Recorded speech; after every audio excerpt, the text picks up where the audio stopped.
Ready చేసుకున్నాడు. ఈ 10 ఏళ్లలో ఈయన వాళ్ళకి ఇచ్చిన అవకాశం. అందుకే ఈరోజు లెవెల్ ప్లేయింగ్ ఫీల్డ్ ఈక్వల్గా లేదు, ఇర్రేషనల్ అయిపోయింది. మనకు అసలు ఏం అవకాశమే లేదు. మనం నిండా అసలు అసలు అచేతన అవస్థకు తెలంగాణ నెట్టేసిండు చంద్రశేఖరరావు, హరీష్ రావు. వాళ్ళు బలవంతులు అయిపోయారు. పర్ డే 4.5 టీఎంసీలు తీసుకెళ్లే కెపాసిటీని 13.5 టీఎంసీలకు ఎన్హాన్స్ చేసుకున్నారు చంద్రశేఖరరావు ముఖ్యమంత్రి ఉన్నప్పుడు 10 ఏళ్లలో. ఈ రోజు నువ్వు ఏం చేసినా శ్రీశైలం బ్యాక్ వాటర్స్ నుంచి నీళ్లు తీసుకోవాలంటే మన శక్తి సరిపోదు. నువ్వు అన్ని అనుకున్నట్టు కంప్లీట్ చేస్తే కూడా 2 టీఎంసీలు తీసుకోలేవు. ఇవాళ జూరాల నుంచి తరలించడంలో నీటి అన్యాయం జరిగింది, నిధుల దోపిడీ జరిగింది. ఈ దానికి కేబినెట్ అప్రూవల్ లేదు. ఎట్లయితే మేడిగడ్డ నుంచి తుమ్మిడిహట్టి నుంచి మేడిగడ్డకు మారిస్తే ఎట్లయితే కమిషన్ మీరు కేబినెట్ అప్రూవల్ అడిగిండో, ఈరోజు నేను ఇదే మాట అడగదలుచుకున్నాను చంద్రశేఖరరావు గారిని శాసనసభలో. అందుకే వారు హాజరవ్వడానికి జంకుతున్నారు. వారికి తెలుసు చర్చ ఎక్కడికి దారి తీస్తుంది. స్టెప్ బై స్టెప్ ప్రతి లెటర్ ఎట్లా తీసుకొచ్చి మనం ముందర పెడతాము, ఏ రకంగా చర్చ చేస్తాం అనేది వారిద్దరికీ తెలుసు. అందుకే తొండి వాదన మొండి వాదన బలంగా వినిపిస్తారు. ఎప్పుడైతే నేను ఇంటర్నల్ మీటింగ్లో ఇవన్నీ మాట్లాడే ఆఫీసర్లకు నేను ఒక డైరెక్షన్ ఇచ్చిన, దీని మీద ఎంక్వైరీ చేద్దామని. ఎప్పుడైతే నేను 4 రోజుల క్రితం ఇది అన్నానో, హరీష్ రావు గారు ఇది వదిలేసిండు. మళ్ళా బంకచెర్ల నల్లమల సాగర్కి పోయి గోదావరి మీద మాట్లాడుతుంది. ఇప్పుడు ఇది మాట్లాడతలేడు. ఇప్పుడు ఇంకా 3 రోజుల నుంచి మీరు హరీష్ రావు గారి స్టేట్మెంట్ చూడండి.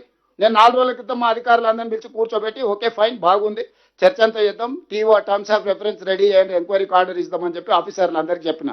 మా పేషీ ఉన్నోళ్లకు, లా సెక్రటరీకి, ఇరిగేషన్ సెక్రటరీకి, రైట్, ఎంక్వైరీకి ఆర్డర్ ప్లేస్ చేద్దాం. మనం తప్పు చేస్తే మన సంగతి తెలుస్తుంది, వాళ్ళు తప్పు చేస్తే వాళ్ళ సంగతి తెలుస్తుంది, ఎంక్వైరీ ఆర్డర్ ఇద్దామని ఎప్పుడైతే చెప్పినామో, ఈ వాసన పసిగట్టిండి. హరీష్ రావుకి ఇట్లాంటి వాసన విషయ అలవాటు బాగా పర్ఫెక్ట్గా ఉన్నది.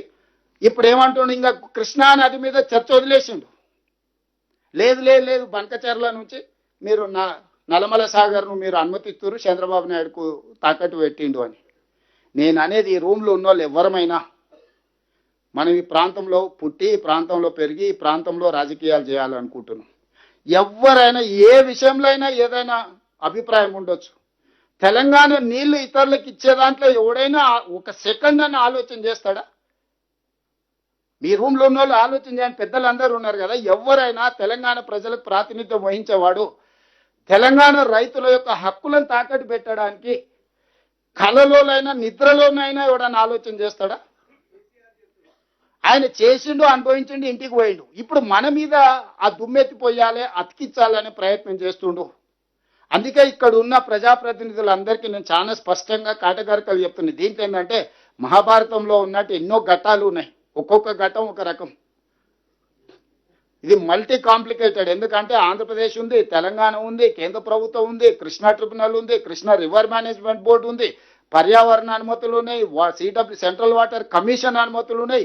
ఇది ఎన్ని రకాలుగా చిక్కుముళ్ళు ఉన్నాయంటే చార్మినార్ దగ్గర ఆటో నడిపినట్టు ఉంది.